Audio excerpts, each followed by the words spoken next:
ہم وہی کہیں گے جو ہمارا دین ہم کو بتاتا ہے، عمل کرو تو تمہارا بھلا ہے۔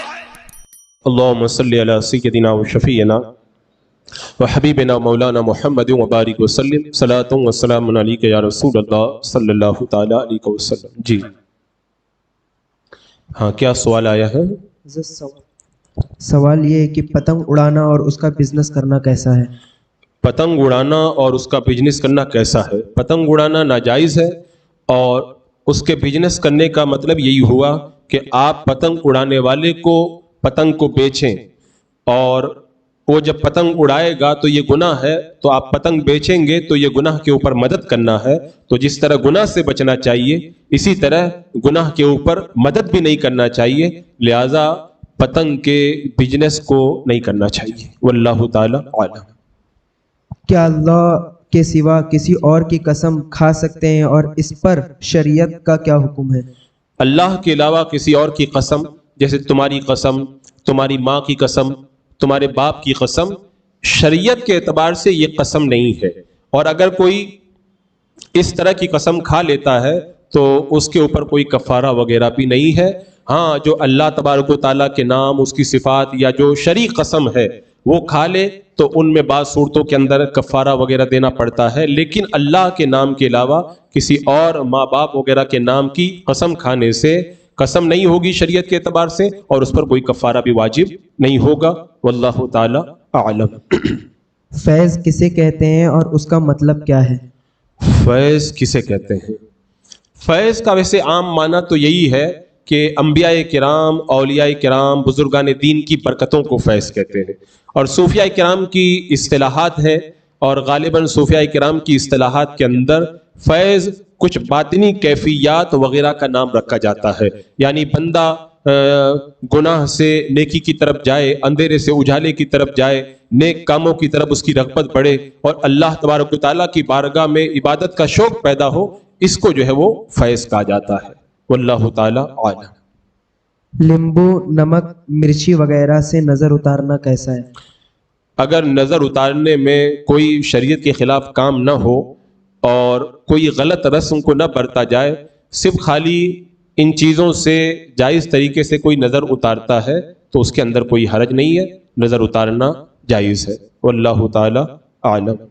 صلی اللہ علی محمد صلی اللہ تعالی علیہ وسلم۔ اس درود شریف کا ترجمہ کیا ہے اور اس کی فضیلت پر کچھ روشنی ڈالیں۔ صلی اللہ علیہ وسلم، صلی اللہ علی محمد صلی اللہ علیہ وسلم۔ صلی اللہ علی محمد کا معنی ہے اللہ تبارک و تعالی محمد پر درود بھیجے، اور صلی اللہ علیہ وسلم کا مطلب ہے اللہ تبارک و تعالی نبی اکرم صلی اللہ تعالی علیہ وسلم پر درود و سلام نازل فرمائے۔ اب اس کی فضیلت، جو فضیلت درود پاک کی ہے وہی فضیلت اس کی بھی ہے، کیونکہ یہ ایک طرح کا درود پاک ہے، اور درود پاک کی فضیلت کے بارے میں آپ کو پتا ہے کہ بندہ جب ایک بار درود پاک پڑھتا ہے تو اللہ تبارک و تعالی اس کے 10 گناہ کو مٹا دیتا ہے، اور اس کو 10 نیکیاں عطا فرماتا ہے، اور اس کے علاوہ درود پاک کی بے شمار فضیلتیں ہیں، یہاں تک فرمایا گیا اگر بندہ درود پاک میں لگ جائے تو اللہ تبارک و تعالی اس کے سارے کام بنا دیتا ہے۔ واللہ تعالی اعلم۔ ماسک پہن کر نماز پڑھنا کیسا ہے؟ ماسک پہن کر کے نماز پڑھنا، نماز کے اندر ناک اور منہ کو چھپانا یہ مکروہ ہے، لہٰذا عام حالات میں اگر کوئی ماسک پہن کر کے نماز پڑھے گا، یعنی منہ اور ناک کو چھپائے گا، تو ایسی نماز مکروہ تحریمی ہوگی، اور اس نماز کا اعادہ کرنا واجب ہوگا، پھر سے پڑھنا پڑے گا۔ لیکن اگر حکومت کی طرف سے پابندیاں ہیں اور ایسی مجبوری پائی جاتی ہے کہ اس کے بغیر چارہ نہیں ہے، تو ایسی سچی مجبوری کے اندر اگر کوئی ماسک پہن کر کے نماز پڑھ لے تو اس کی نماز صحیح ہو جائے گی۔ لیکن اگر کوئی مجبوری نہیں ہے یا ماسک سے بچنے کی کوئی گنجائش موجود ہے تو پھر ایسی صورت کے اندر ماسک پہن کر کے نماز پڑھنا جائز نہیں ہے، مکروہ ہے۔ واللہ تعالی اعلم۔ حضرت سوال یہ ہے کہ اگر مسجد اور امام اہل سنت والجماعت کے ہو اور اس مسجد میں بد مذہب بھی جماعت میں شامل ہوتے ہوں تو کیا ہماری نماز ہو جائے گی؟ اگر سنی مسلمانوں کی صف کے اندر کوئی دیوبندی وہابی جن کی گمراہی حد کفر تک پہنچ گئی ہے، اگر وہ شامل ہوگا تو ان کی نماز نہیں ہے، تو جتنی جگہ میں وہ کھڑا ہوگا اتنی جگہ خالی رہے گی، اور جب اتنی جگہ خالی رہے گی تو یہ قطع صف ہوگی، اور صف کو قطع کرنا یہ حرام ہے۔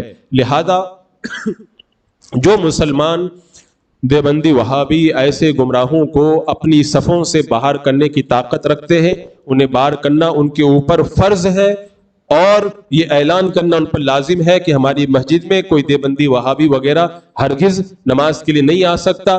ہاں اگر ان کو باہر کرنے میں فتنہ ہوتا ہو اور اس فتنے کا مقابلہ کرنے کی طاقت نہ ہو، یا اور کوئی اسی طرح کی دقت پیش آتی ہو، قانونی رکاوٹیں وغیرہ، تو ایسی صورت کے اندر اگر وہ سب میں شامل ہو گئے تب پھر مسلمانوں کے اوپر کوئی الزام نہیں ہے۔ واللہ تعالی اعلم۔ مسلم کو ہندوؤں کا تہوار منانا یا اس میں خوشی منانا کیسا ہے؟ مسلمانوں کو ہندوؤں کا تہوار منانا، اگر ان کے ساتھ مل کر انہی کی طرح اگر ان کا تہوار منا رہا ہے تب تو علماء کرام نے اسے کفر لکھا ہے، ورنہ ہندوؤں کے مذہبی تہوار کے اندر شرکت کرنا ناجائز اور سخت حرام ہے، اور بعض صورتوں کے اندر کفر بھی ہے، جیسے ہولی کھیلنا اور ہولی کے دن کسی کے بدن پہ جو ہے وہ کلر ڈالنا یا اپنے بدن پہ کلر ڈلوانا، اس کو بھی علماء کرام نے کفر تک لکھا ہے۔ یا اسی طریقے سے ان کے وہ تہوار جن کے اندر کفریات کا ارتکاب کیا جاتا ہے، اگر ان تہواروں کو کوئی مناتا ہے تو یہ بھی کفر ہے، اور کم از کم اگر کفریات سے بندہ ان کے بچ بھی جائے تب بھی ان کا تہوار منانا یا ان کے تہوار کے اندر خوشی کا اظہار کرنا یہ سخت ناجائز و حرام ہے، اور بہت سی صورتوں میں کفر بھی ہے، لہذا اس سے سخت پرہیز کرنا چاہیے۔ واللہ تعالی اعلم۔ کیا صرف کاغذ پر بنائی ہوئی تصویر حرام ہے یا موبائل سے کھینچی ہوئی تصویر بھی حرام ہے؟ جو حکم کاغذ کی تصویر کا ہے وہی حکم موبائل کی تصویر کا بھی ہے، بس یہ ہے کہ موبائل پہ تصویر کھینچنے کے بعد میں وہ اندر بند ہو جاتی ہے، تو آپ یہ سمجھ لیں کہ اگر آپ کے صندوق کے اندر کوئی تصویر رکھی ہوئی ہے تو یہ بھی گناہ ہے، جب آپ صندوق کھول کے آپ اس کو دیکھیں گے تو وہ تصویر آپ کے سامنے اوپن ہو جائے گی۔ اسی طرح موبائل میں جو تصویر رہتی ہے وہ صندوق ہی کی طرح اندر ہے، جتنی بار آپ اس کو کھول کر کے دیکھیں گے اتنی بار حرام کا ارتکاب ہوگا، لہذا نہ تو کاغذ پہ تصویر بنوائی جائے، نہ موبائل کے ذریعے تصویر لی جائے، اور نہ موبائل کے اندر تصویر کو سیو کیا جائے، اور نہ موبائل کی ڈی بی پہ تصویر رکھی جائے، اور نہ موبائل کے ذریعے تصویر کسی کو شیئر کی جائے۔ یہ سب سخت ناجائز و حرام ہے، اس سے پوری طریقے سے پرہیز کرنا چاہیے۔ واللہ تعالی اعلم۔ پوری فیملی کے ساتھ درگاہ پہ جانا کیسا ہے؟ پوری فیملی کے ساتھ درگاہ پہ جانا کیسا ہے؟ پوری فیملی کے ساتھ میں درگاہ پہ جانے کا اگر یہ مطلب ہے کہ اس کی فیملی کے اندر صرف مرد حضرات ہیں تب تو درگاہ پہ ضرور جانا چاہیے، درگاہ پہ جانے کی بڑی برکتیں ہیں، بزرگان دین کے فیضان حاصل ہوتے ہیں۔ لیکن اگر فیملی کے ساتھ جانے کا یہ مطلب ہے کہ اپنی گھر کی خواتین کو بھی ساتھ میں لے کر کے جائے، تو مسئلہ یہی ہے کہ عورتوں کو مزارات پر یا عام مرحومین کی قبروں کے اوپر نہ تو جانا جائز ہے نہ ان کو لے جانا جائز ہے، بلکہ اللہ کے رسول علیہ السلام نے قبروں کی زیارت کرنے والی عورتوں پر لعنت فرمائی ہے، اور عورتوں کو تو حکم یہ ہے کہ وہ گوشہ نشین رہے، صرف ان کا مزارات پہ جانا ہی ناجائز نہیں ہے، بازار میں یا باہر بھی ایسے ہی نکلنا بھی ان کا ناجائز اور گناہ ہے۔ تو اسی طریقے سے بلا کسی ضرورت کے ان کا جب باہر نکلنا جب ناجائز اور گناہ ہے تو مزارات کے اوپر جانا بھی گناہ ہے، اور اس کے اندر کئی خرابیاں ہیں جن کا اعلیٰ حضرت سرکار نے اپنے رسالے میں ذکر فرمایا ہے، اور اس زمانے میں مزارات پہ جو عورتوں کی خرافات ہیں اس اعتبار سے تو بالکل مطلقاً عورتوں کو مزارات پہ جانا ایک دم منع ہے، اور جانے والی بھی گنہگار ہے، جو ان کو لے کر کے جائے گا وہ بھی گنہگار ہے۔ واللہ تعالی اعلم۔ مسجد میں خود کی ذات کے لیے مانگنا کیسا ہے؟ مسجد میں خود کی ذات کے لیے مانگنا کیسا ہے؟ مسجد میں اپنے لیے سوال کرنا مانگنا کیسا ہے؟ مسجد کے اندر اگر کسی مسلمان کی مدد کے لیے اعلان کیا جائے تو یہ اچھا طریقہ ہے، خود اللہ کے رسول علیہ السلام نے بھی کچھ مجبوروں کے لیے مسجد کے اندر اعلان کیا، صحابہ کرام نے ان کا تعاون کیا، لیکن اپنے لیے اگر کوئی مسجد کے اندر سوال کرے اور مانگے تو یہ جائز نہیں ہے، بلکہ علماء نے تو یہاں تک فرمایا کہ مسجد کے اندر سوال کرنے والے کو اگر کوئی ایک پیسہ دے گا تو اس کے کفارے کے اندر پھر بعد میں باہر جا کر کے 70 پیسہ اور خیرات کرنا پڑے گا۔ تو مسجد کے اندر نہ تو اپنے لیے سوال کرنا جائز ہے، اور نہ ایسے سوال کرنے والے کو دینا جائز ہے۔ آپ دیکھتے ہیں آج کل مسجدوں میں لوگ نماز کے درمیان کھڑے ہو جاتے ہیں اور میں پریشان حال ہوں، میں مجبور ہوں، میری مدد کرو، تو ایسے لوگوں کو بٹھا دینا چاہیے اور ایسے لوگوں کی مدد بھی نہیں کرنا چاہیے۔ ہاں اگر کوئی بہت زیادہ واقعی پریشان ہے اور اس کے پاس آج کے لیے کھانے کے لیے بھی نہیں ہے اور پہننے کے لیے کپڑا بھی نہیں ہے، تو ایسا مسکین اس کے لیے مانگنا جائز ہے، لیکن بڑی شرطیں ہیں، اور وہ شرطیں آج کل لوگ پوری نہیں کر پاتے ہیں۔ جس انداز میں مسجد میں مانگتے ہیں اس انداز کے اندر ان کے لیے بھی مانگنا جائز نہیں ہے۔ تو اگر کوئی عام لوگ مانگے تو انہیں آپ حضرات بٹھا دیں، اور کوئی واقعی بہت زیادہ پریشان ہے تو اسے سمجھا کر کے کہیں کہ مسجد کے دروازے پہ جا کے آپ سوال کرو اور پھر ان کی مدد کی جائے، تو یہ جائز ہے۔ واللہ تعالی اعلم۔ اگر شرٹ یا کرتے کا کالر مڑا ہو تو کیا نماز ہو جائے گی؟ شرٹ یا کرتے کا کالر مڑا ہوا ہو، شرٹ اور کرتے کا وہ کالر جو عام طور پہ مڑا ہوا ہی رہتا ہے، تو یہ خلاف عادت نہیں ہے۔ نماز کی حالت میں عادت کے خلاف کپڑے کو موڑنا یہ مکروہ تحریمی ہے، اور اس کو جو ہے وہ سدل ثوب کہتے ہیں، کف ثوب۔ اعلیٰ حضرت رضی اللہ تعالیٰ عنہ نے اس کی تفصیل میں یہ ارشاد فرمایا کہ اس طرح کپڑا پہن کر کے بازار میں اگر کوئی جائے تو اس کو بے ادب سمجھا جائے، خفیف الحرکات سمجھا جائے، تو اس طرح کا کپڑا پہن کر کے نماز پڑھنا یہ مکروہ ہے۔ تو اگر کوئی اس طرح نماز میں کپڑا موڑ کر کے نماز پڑھتا ہے تو یہ مکروہ ہے، لیکن کالر وغیرہ جو عام طور پر موڑ کر ہی کپڑا پہنا جاتا ہے، تو اس طرح اگر کپڑا مڑا ہوا ہے تو اس کے اندر نماز کے اندر کوئی خرابی نہیں ہے اور نماز اس کی صحیح و درست ہے۔ واللہ تعالی اعلم۔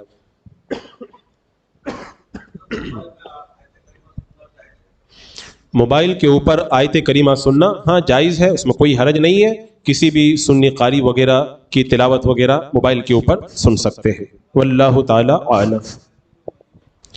اگر کسی کے موبائل پر مدینہ منورہ یا متبرک مقامات کی تصاویر ہے تو ان کو ڈیلیٹ کرنے کا مطلب یہ نہیں ہوتا ہے کہ جس طرح کوئی تصویر کو ہم غلط جگہ میں ڈال دیتے ہیں، اس کا وہ حکم نہیں ہے۔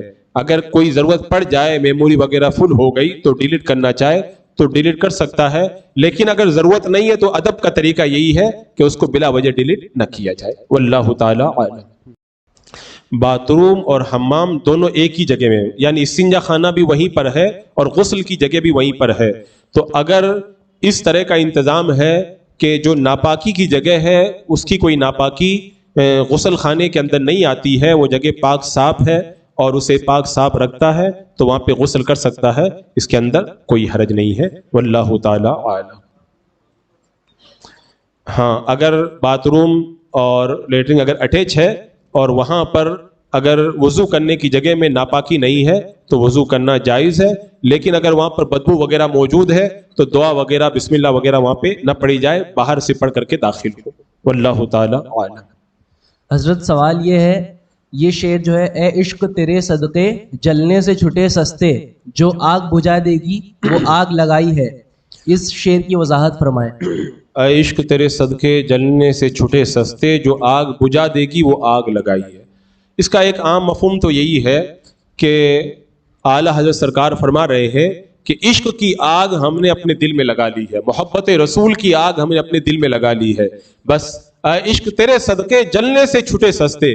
ہمیں امید ہے کہ عشق رسول کی جو آج آگ ہمارے دل میں لگی ہوئی ہے، کل قیامت کے دن یہی محبت رسول ہمیں جہنم کی آگ سے بچا لے گی۔ واللہ تعالی اعلم۔ جی، دانتوں میں تار لگوانا کیسا ہے؟ دانتوں میں تار لگوا سکتے ہیں، اور اگر ضرورت ہو تو سونے چاندی کے تار سے بھی اگر کوئی آدمی ہلتے ہوئے دانت کو بندوا لے تو یہ جائز ہے، اس کے اندر کوئی حرج نہیں ہے۔ واللہ تعالی اعلم۔ حضرت سجدہ سہو واجب تھا لیکن آخری قاعدے میں درود شریف بھی پڑھ لیا تو کیا حکم ہے؟ اگر کسی پہ سجدہ سہو واجب ہے اور وہ اتحیات پڑھ کے سجدہ سہو کرنے والا ہے لیکن آگے درود شریف بھی اس نے پڑھ دیا ہے تو اس کے اندر کوئی دقت نہیں ہے، اس کو چاہیے کہ درود شریف مکمل کرنے کے بعد میں دائیں طرف سلام پھیرے، سہو کے 2 سجدے کرے، اس کے بعد میں پھر بیٹھ جائے، اور چاہے تو اتحیات پڑھ کے سلام پھیر دے، اور بہتر یہ ہے کہ اتحیات، درود شریف اور دعائے معصورہ سب مکمل پڑھ کے اس کے بعد میں سلام پھیر دے، اس کی نماز صحیح ہو جائے گی۔ واللہ تعالی اعلم۔ اگر کسی استنجا خانے میں بیٹھ کر کے استنجا کرنے کا اہتمام نہ ہو اور مجبوری کی صورت میں اگر کھڑے ہو کر کے استنجا اس طرح کیا جائے کہ پیشاب کے چھینٹے